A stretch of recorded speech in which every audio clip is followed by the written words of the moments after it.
When the time for his examination drew near, Malcolmson made up his mind to go somewhere to read by himself.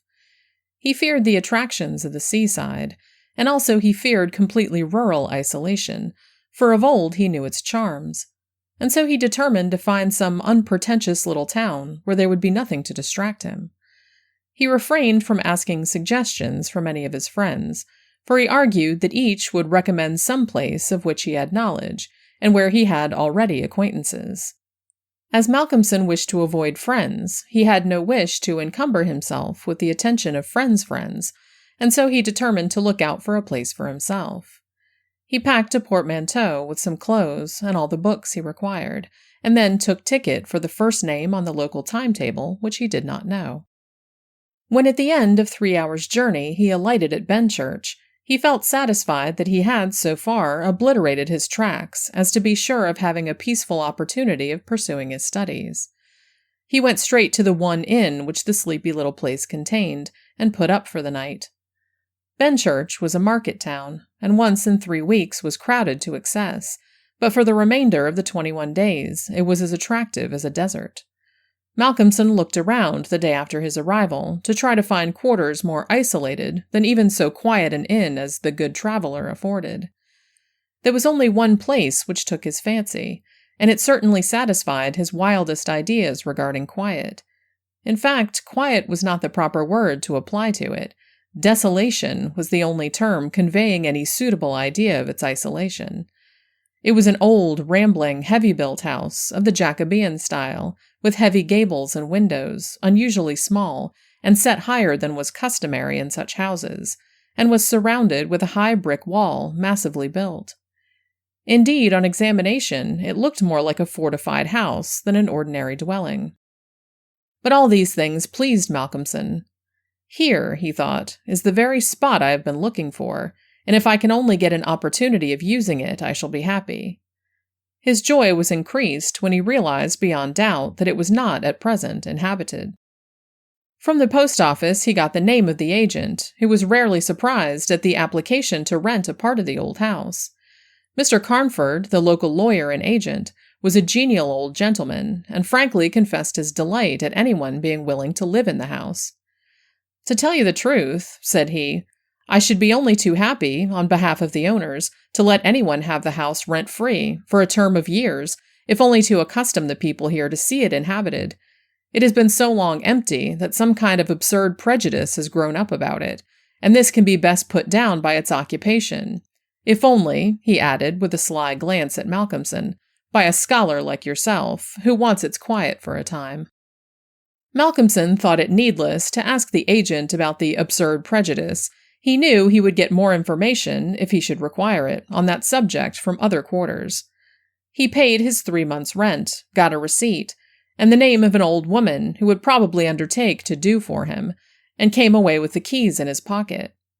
He then went to the landlady of the inn, who was a cheerful and most kindly person, and asked her advice as to such stores and provisions as he would be likely to require.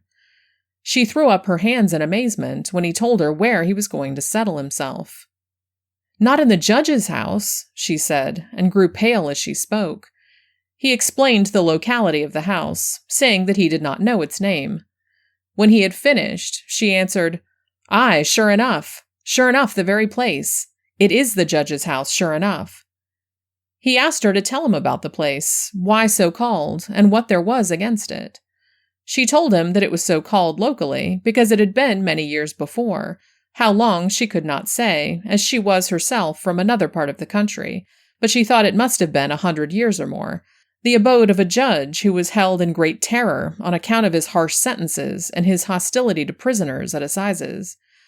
As to what there was against the house, she could not tell. She had often asked, but no one would inform her, but there was a general feeling that there was something, and for her own part she would not take all the money in Drinkwater's bank to stay in the house an hour by herself. Then she apologized to Malcolmson for her disturbing talk. "It is too bad of me, sir, and you, and a young gentleman too, if you will pardon me saying it, going to live there all alone. If you were my boy, and you'll excuse me for saying it, you wouldn't sleep there a night, not if I had to go there myself and pull the big alarm bell that's on the roof." The good creature was so manifestly in earnest, and was so kindly in her intentions, that Malcolmson, although amused, was touched.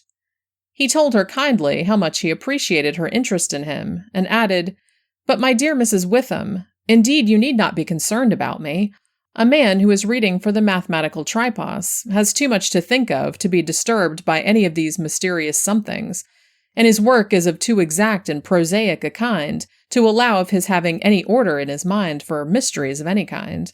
Harmonical progression, permutations and combinations, and elliptic functions have sufficient mysteries for me." Mrs. Witham kindly undertook to see after his commissions, and he went himself to look for the old woman who had been recommended to him. When he turned to the judge's house with her, after an interval of a couple of hours, he found Mrs. Witham herself waiting with several men and boys carrying parcels, and an upholsterer's man with a bed and a cart. For, she said, though table and chairs might all be very well, a bed that hadn't been aired in maybe 50 years was not proper for young ones to lie on. She was evidently curious to see the inside of the house, and though manifestly so afraid of the somethings, that at the slightest sound she clutched on to Malcolmson, whom she never left for a moment, went over the whole place. After his examination of the house, Malcolmson decided to take up his abode in the great dining room, which was big enough to serve for all his requirements, and Mrs. Witham, with the aid of the charwoman, Mrs. Dempster, proceeded to arrange matters. When the hampers were brought in and unpacked, Malcolmson saw that with much kind forethought she had sent from her own kitchen sufficient provisions to last for a few days. Before going, she expressed all sorts of kind wishes, and at the door turned and said, "And perhaps, sir, as the room is big and draughty, it might be well to have one of those big screens put round your bed at night. Though truth to tell, I would die myself if I were to be so shut in with all kinds of things that put their heads round the sides or over the top and look on me." The image which she had called up was too much for her nerves, and she fled incontinently. Mrs. Dempster sniffed in a superior manner as the landlady disappeared, and remarked that for her own part she wasn't afraid of all the bogies in the kingdom. "I'll tell you what it is, sir," she said. "Bogies is all kinds and sorts of things, except bogies. Rats and mice, and beetles and creaky doors, and loose slates, and broken panes, and stiff drawer handles that stay out when you pull them and then fall down in the middle of the night. Look at the wainscot of the room. It is old, hundreds of years old. Do you think there's no rats and beetles there? And do you imagine, sir, that you won't see none of them? Rats is bogies, I tell you, and bogies is rats, and don't you get to think anything else." "Mrs. Dempster," said Malcolmson gravely, making her a polite bow, "you know more than a senior wrangler. And let me say that as a mark of esteem for your indubitable soundness of head and heart, I shall, when I go, give you possession of this house, and let you stay here by yourself for the last 2 months of my tenancy, for 4 weeks will serve my purpose." "Thank you kindly, sir," she answered, "but I couldn't sleep away from home a night. I am in Greenhoe's charity, and if I slept a night away from my rooms, I should lose all I have got to live on. The rules is very strict, and there's too many watching for a vacancy for me to run any risks in the matter. Only for that, sir, I'd gladly come here and attend on you altogether during your stay." "My good woman," said Malcolmson hastily, "I have come here on a purpose to obtain solitude, and believe me that I am grateful to the late Greenhoe for having organized his admirable charity, whatever it is, that I am perforce denied the opportunity of suffering from such a form of temptation. St. Anthony himself could not be more rigid on the point." The old woman laughed harshly. "Ah, you young gentleman," she said, "you don't fear for naught, and belike you'll get all the solitude you want here." She set to work with her cleaning, and by nightfall, when Malcolmson returned from his walk, he always had one of his books to study as he walked, he found the room swept and tidied, a fire burning on the old hearth, the lamp lit, and the table spread for supper with Mrs. Witham's excellent fare. "This is comfort indeed," he said, and rubbed his hands. When he had finished his supper and lifted the tray to the other end of the great oak dining table, he got out his books again, put fresh wood on the fire, trimmed his lamp, and set himself down to a spell of real hard work. He went on without a pause till about 11 o'clock, when he knocked off for a bit to fix his fire and lamp, and to make himself a cup of tea. He had always been a tea drinker, and during his college life had sat late at work and had taken tea late. The rest was a great luxury to him, and he enjoyed it with a sense of delicious, voluptuous ease. The renewed fire leaped and sparkled, and threw quaint shadows through the great old room, and as he sipped his hot tea, he reveled in the sense of isolation from his kind. Then it was that he began to notice for the first time what a noise the rats were making. Surely, he thought, they cannot have been at it all the time I was reading. Had they been, I must have noticed it. Presently, when the noise increased, he satisfied himself that it was really new.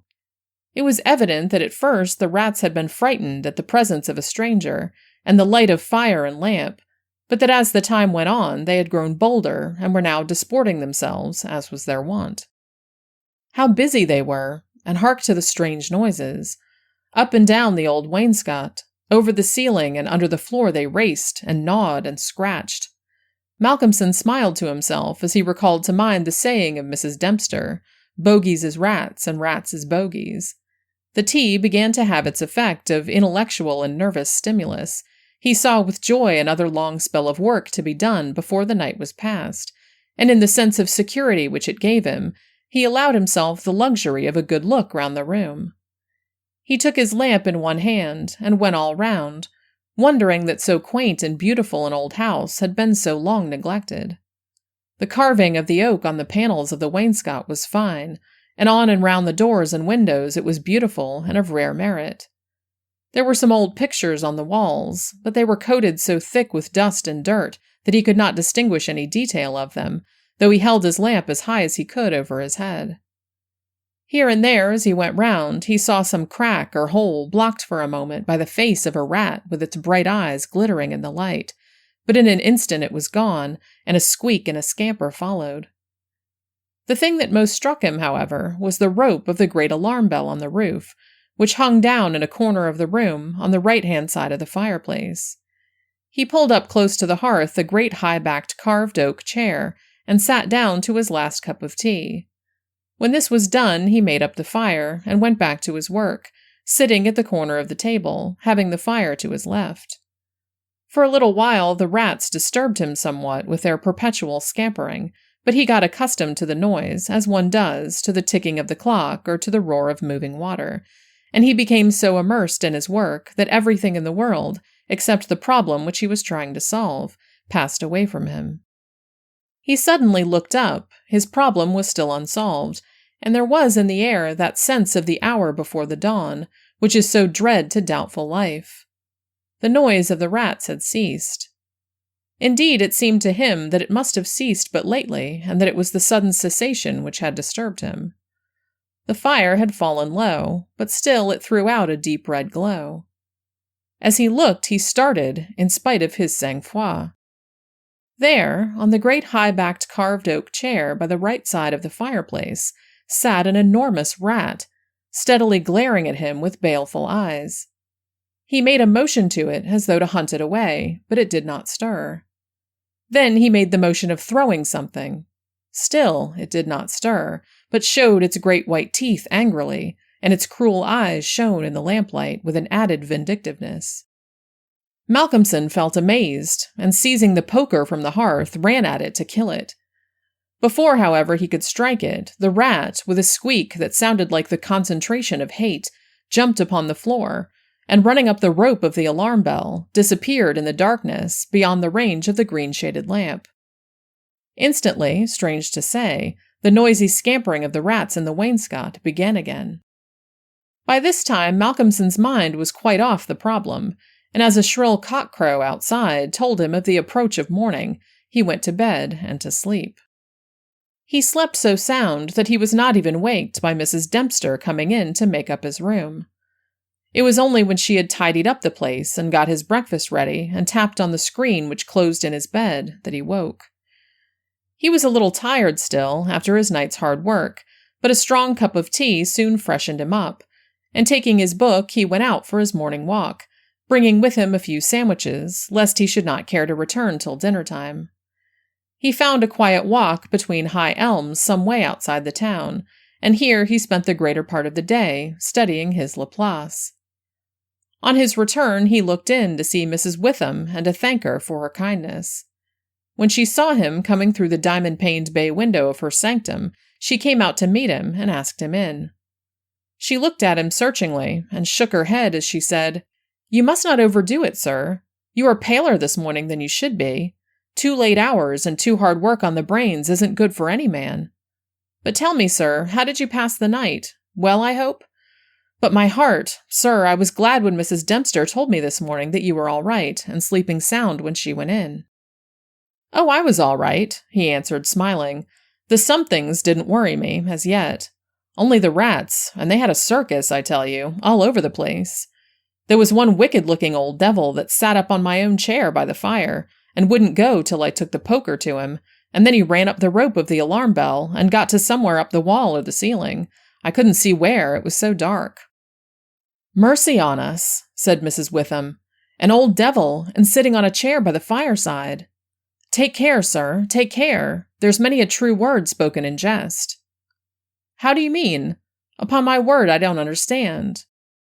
"An old devil. The old devil, perhaps. There, sir, you needn't laugh," for Malcolmson had broken into a hearty peal.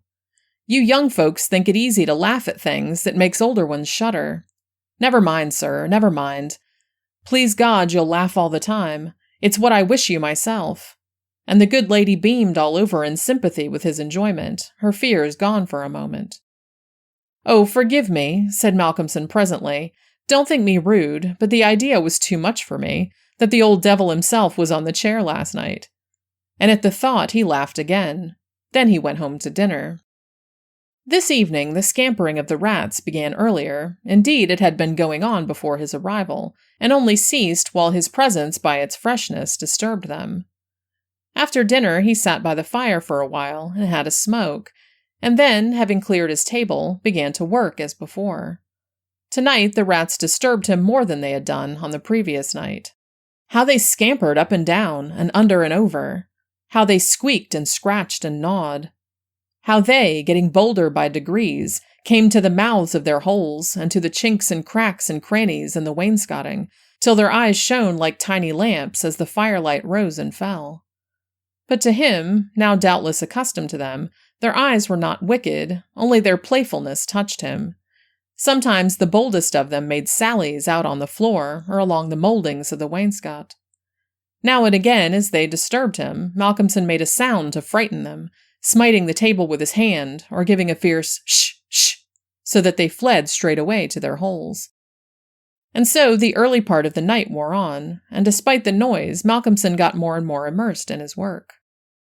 All at once he stopped, as on the previous night, being overcome by a sudden silence.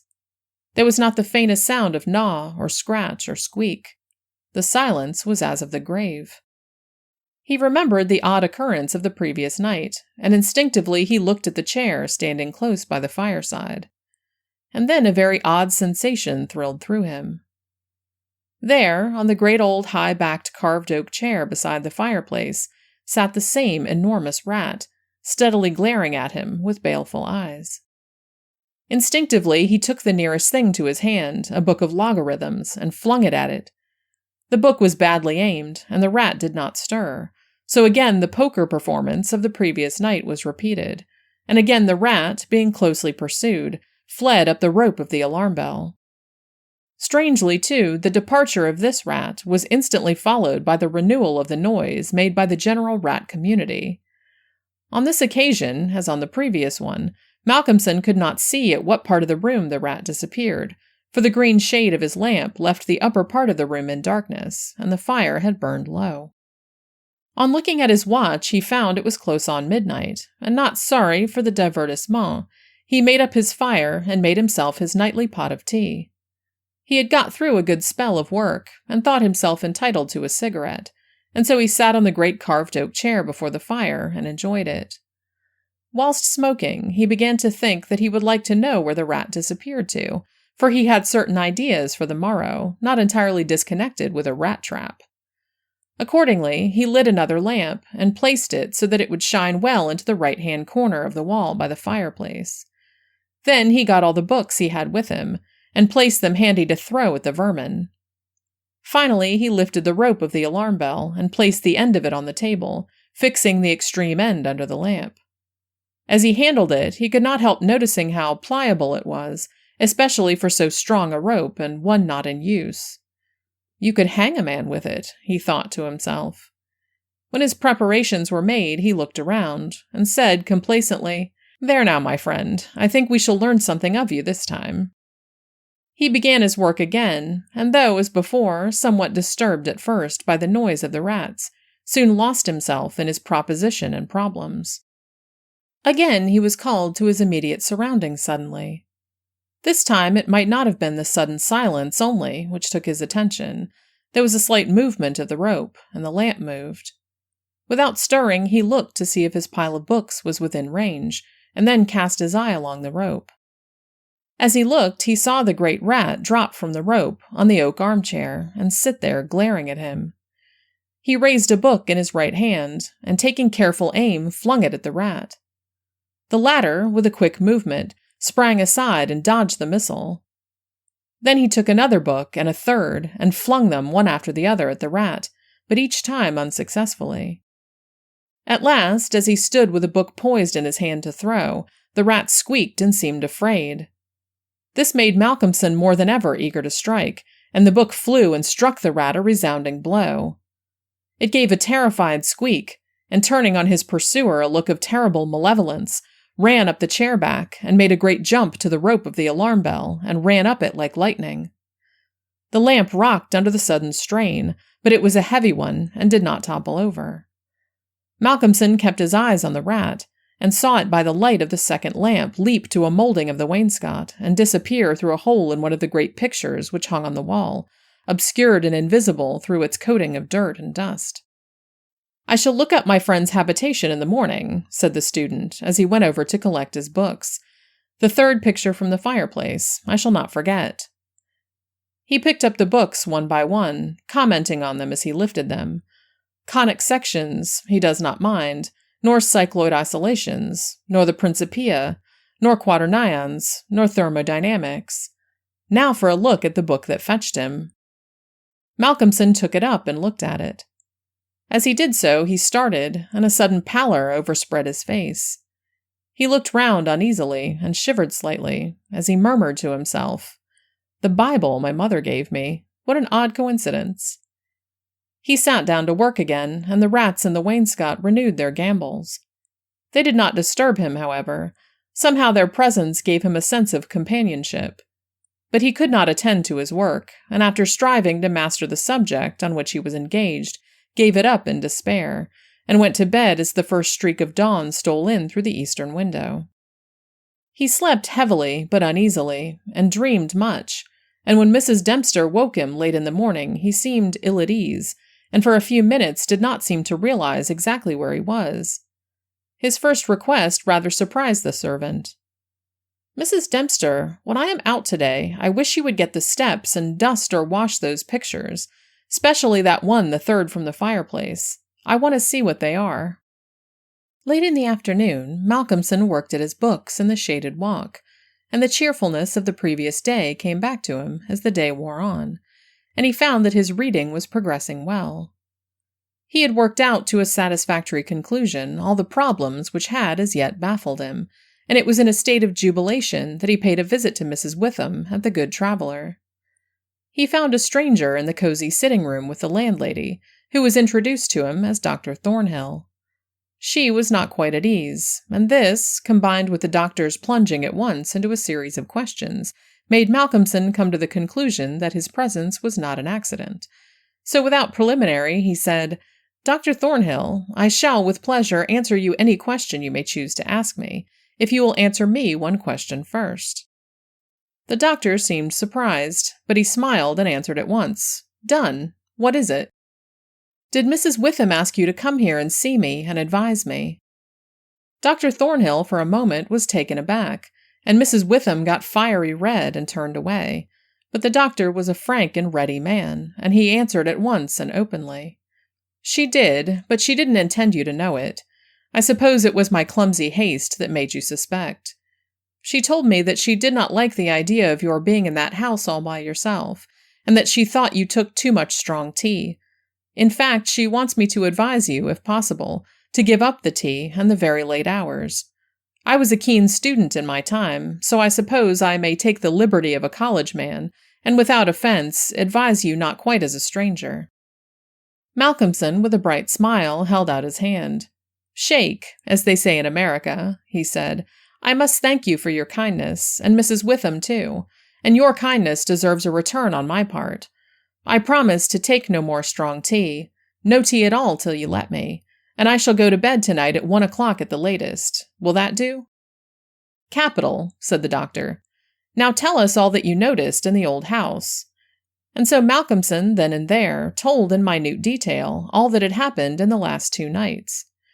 He was interrupted every now and then by some exclamation from Mrs. Witham, till finally, when he told of the episode of the Bible, the landlady's pent-up emotions found vent in a shriek, and it was not till a stiff glass of brandy and water had been administered that she grew composed again. Dr. Thornhill listened with a face of growing gravity, and when the narrative was complete and Mrs. Witham had been restored, he asked, "The rat always went up the rope of the alarm bell?" "Always." "I suppose you know," said the doctor after a pause, "what that rope is?" "No?" "It is," said the doctor slowly, "the very rope which the hangman used for all the victims of the judge's judicial rancor." Here he was interrupted by another scream from Mrs. Witham, and steps had to be taken for her recovery. Malcolmson, having looked at his watch and found that it was close to his dinner hour, had gone home before her complete recovery. When Mrs. Witham was herself again, she almost assailed the doctor with angry questions as to what he meant by putting such horrible ideas into the poor young man's mind. "He has quite enough there already to upset him," she added. Dr. Thornhill replied, "My dear madam, I had a distinct purpose in it. I wanted to draw his attention to the bell rope and to fix it there. It may be that he is in a highly overwrought state and has been studying too much, although I am bound to say that he seems as sound and healthy a young man, mentally and bodily, as ever I saw. But then the rats, and that suggestion of the devil." The doctor shook his head and went on. "I would have offered to go and stay the first night with him, but that I felt sure it would have been a cause of offense. He may get in the night some strange fright or hallucination, and if he does, I want him to pull that rope. All alone as he is, it will give us a warning, and we may reach him in time to be of service. I shall be sitting up pretty late tonight, and shall keep my ears open. Do not be alarmed if Benchurch gets a surprise before morning." "Oh, doctor, what do you mean? What do you mean?" "I mean this, that possibly, nay, more probably, we shall hear the great alarm bell from the judge's house tonight," and the doctor made about as effective an exit as could be thought of. When Malcolmson arrived home, he found that it was a little after his usual time, and Mrs. Dempster had gone away. The rules of greenhouse charity were not to be neglected. He was glad to see that the place was bright and tidy, with a cheerful fire and a well-trimmed lamp. The evening was colder than might have been expected in April, and a heavy wind was blowing with such rapidly increasing strength that there was every promise of a storm during the night. For a few minutes after his entrance, the noise of the rats ceased, but so soon as they became accustomed to his presence, they began again. He was glad to hear them, for he felt once more the feeling of companionship in their noise, and his mind ran back to the strange fact that they only ceased to manifest themselves when the other, the great rat with the baleful eyes, came upon the scene.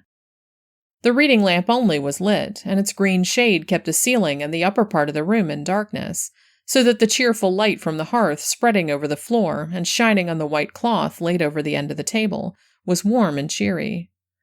Malcolmson sat down to his dinner with a good appetite and a buoyant spirit.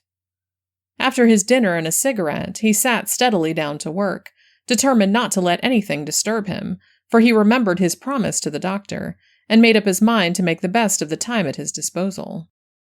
For an hour or so he worked all right, and then his thoughts began to wander from his books. The actual circumstances around him, and the calls on his physical attention, and his nervous susceptibility were not to be denied. By this time the wind had become a gale, and the gale a storm.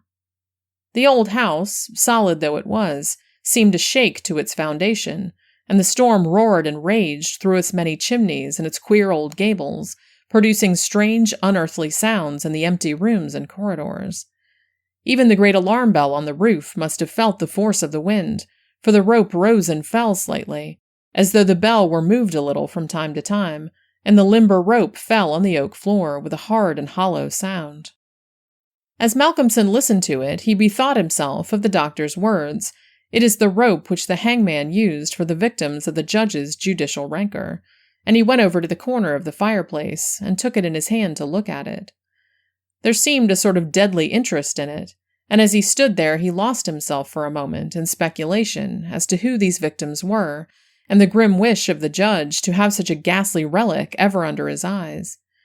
As he stood there, the swaying of the bell on the roof still lifted the rope now and again, but presently there came a new sensation, a sort of tremor in the rope, as though something was moving along it. Looking up instinctively, Malcolmson saw the great rat coming slowly down towards him, glaring at him steadily. He dropped the rope and started back with a muttered curse, and the rat, turning, ran up the rope again and disappeared. And at the same instant Malcolmson became conscious that the noise of the other rats, which had ceased for a while, began again. All this set him thinking, and it occurred to him that he had not investigated the lair of the rat or looked at the pictures as he had intended. He lit the other lamp without the shade, and holding it up, went and stood opposite the third picture from the fireplace on the right-hand side, where he had seen the rat disappear on the previous night. At the first glance, he started back so suddenly that he almost dropped the lamp, and a deadly pallor overspread his face. His knees shook, and heavy drops of sweat came on his forehead, and he trembled like an aspen. But he was young and plucky, and pulled himself together, and after the pause of a few seconds, stepped forward again, raised the lamp, and examined the picture which had been dusted and washed, and now stood out clearly. It was of a judge, dressed in his robes of scarlet and ermine. His face was strong and merciless, evil, crafty and vindictive, with a sensual mouth, hooked nose of ruddy color, and shaped like the beak of a bird of prey. The rest of the face was of a cadaverous color. The eyes were of peculiar brilliance, and with a terribly malignant expression. As he looked at them, Malcolmson grew cold, for he saw there the very counterpart of the eyes of the great rat. The lamp almost fell from his hand. He saw the rat with its baleful eyes peering out through the hole in the corner of the picture, and noted the sudden cessation of the noise of the other rats. However, he pulled himself together, and went on with his examination of the picture. The judge was seated in a great high-backed carved oak chair on the right-hand side of a great stone fireplace, where, in the corner, a rope hung down from the ceiling, its end lying coiled on the floor. With a feeling of something like horror, Malcolmson recognized the scene of the room as it stood, and gazed around him in an awestruck manner, as though he expected to find some strange presence behind him. Then he looked over to the corner of the fireplace, and with a loud cry he let the lamp fall from his hand. There, in the judge's armchair, with the rope hanging behind, sat the rat, with the judge's baleful eyes, now intensified as with a fiendish leer. Save for the howling of the storm without, there was silence. The fallen lamp recalled Malcolmson to himself. Fortunately, it was of metal, and so the oil was not spilt. However, the practical need of attending to it settled at once his nervous apprehensions. When he had turned it out, he wiped his brow and thought for a moment. "This will not do," he said to himself. "If I go on like this, I shall become a crazy fool. This must stop. I promised the doctor I would not take tea. Faith, he was pretty right. My nerves must have been getting into a queer state. Funny I did not notice it. I never felt better in my life. However, it is all right now, and I shall not be such a fool again." Then he mixed himself a good stiff glass of brandy and water, and resolutely sat down to his work. It was nearly an hour when he looked up from his book, disturbed by the sudden stillness.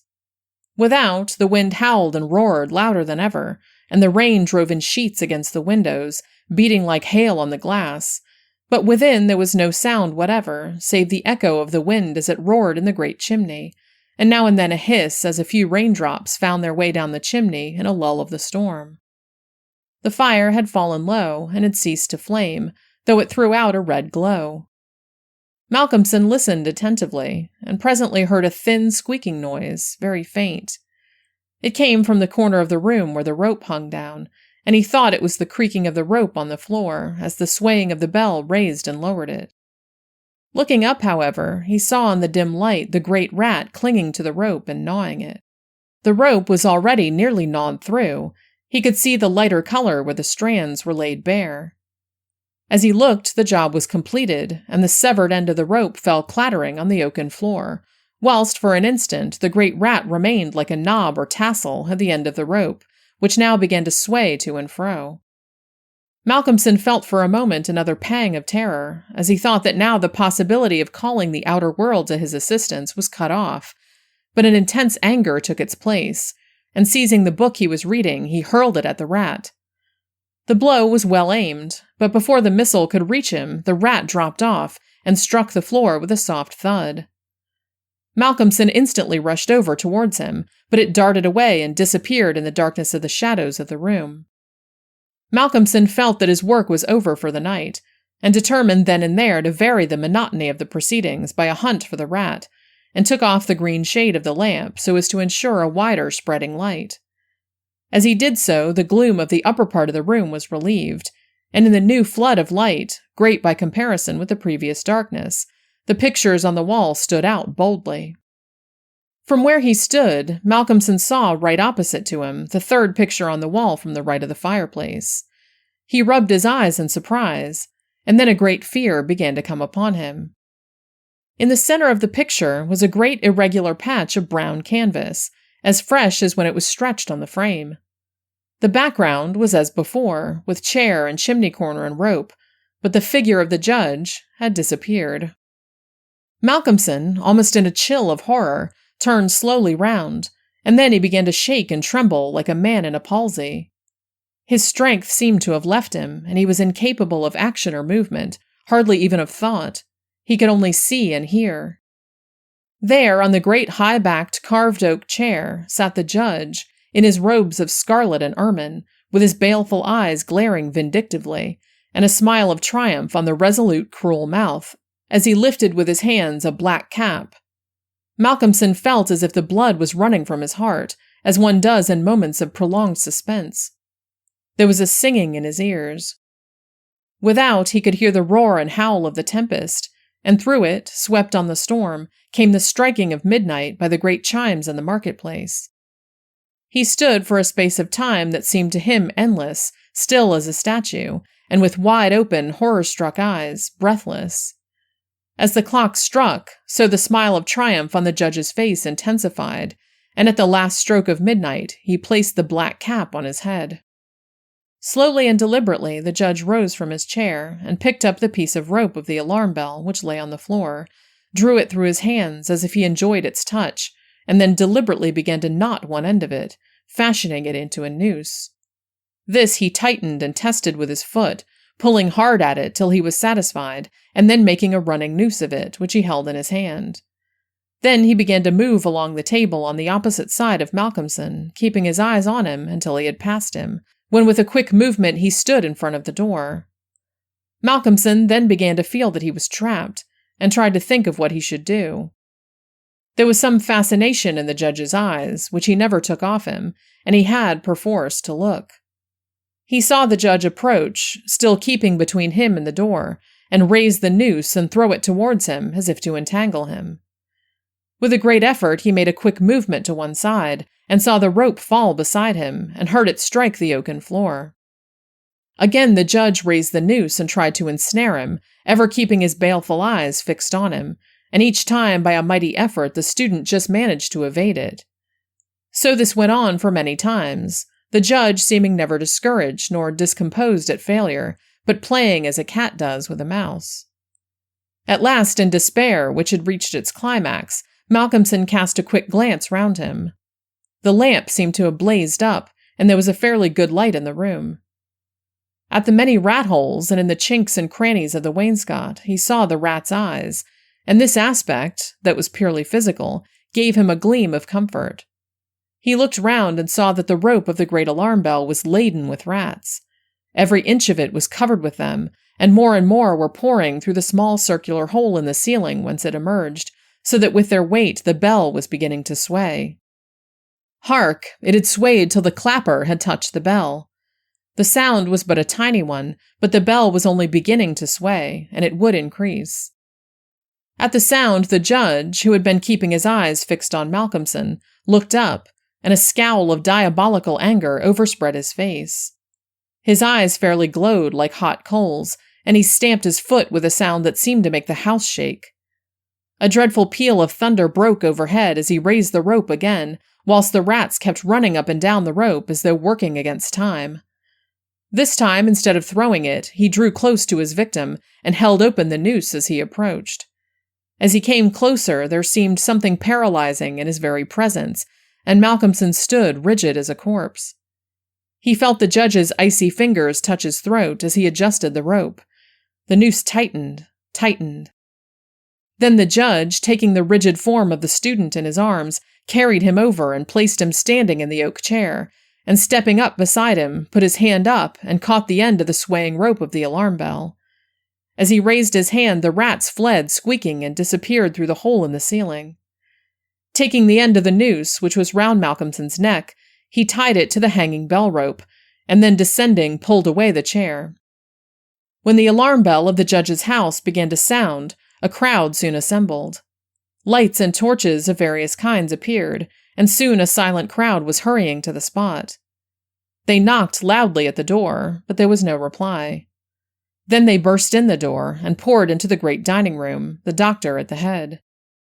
There, at the end of the rope of the great alarm bell, hung the body of the student, and on the face of the judge in the picture was a malignant smile.